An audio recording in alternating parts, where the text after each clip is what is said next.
এবাৰ এগৰাকী মাতৃয়ে সম্পত্তি ভাগ কৰাৰ কথা সিদ্ধান্ত ল'লে। ল'ৰা ছোৱালীকেইটাক মাতিলে, ল'ৰা দুটা ছোৱালী তিনিওটাকে মাতিলে।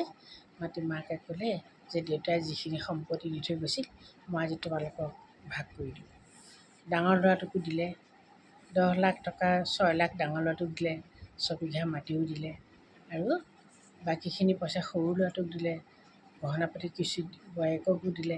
এনেকৈ দি থকা দেখি ছোৱালীজনীয়ে মাত লগালে যে মা, তোমাৰ নিজৰ ভৱিষ্যতৰ কাৰণে তুমি একো ৰখা নাই কেলে? এটা সময়ত যদি তোমাৰ অসুবিধা হয় তোমাক কোনে চাব? তেতিয়া মাকে কয় যে এই কথাটো তই চিন্তা কৰিব নালাগে, তোক মই বিয়া দিলোঁ, বিয়া দিয়া ছোৱালী, তই বিয়া দিয়া ভাগিত থাক, মোৰ এই ল'ৰাকেইটাই চাব। মোৰ দুয়োটাই ল'ৰা আছে, দুজনী বৈ আছে, সিহঁতে মোক চাব। ছোৱালীজনী ইমান বেয়া কোৱা স্বত্তেও মাকে কিন্তু তাইৰ কথা নুশুনিলে।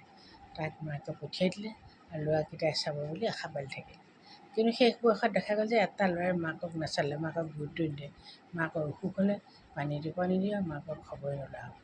তেতিয়া মাকে নিজৰ ভুলখিনি বুজিলে, বুজি সকলোকে তেতিয়া ক'বলৈ ধৰিলে যে কোনেও এনেকুৱা ভুল কেতিয়াও নকৰিব।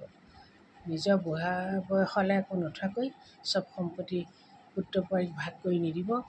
পাৰিলে নিজৰ জীয়েক ছোৱালীকো দিব, ছোৱালীহে যদি আপোনাৰ ভৱিষ্যতলৈ চায়। এনেকৈ মাকে শেষত দুখ কৰিলে আৰু এটা বস্তু নোলোৱাকৈ ছোৱালীজনীয়ে মাকক লগত লৈ গৈ মাকক তাই ভালকৈ ৰাখিলে।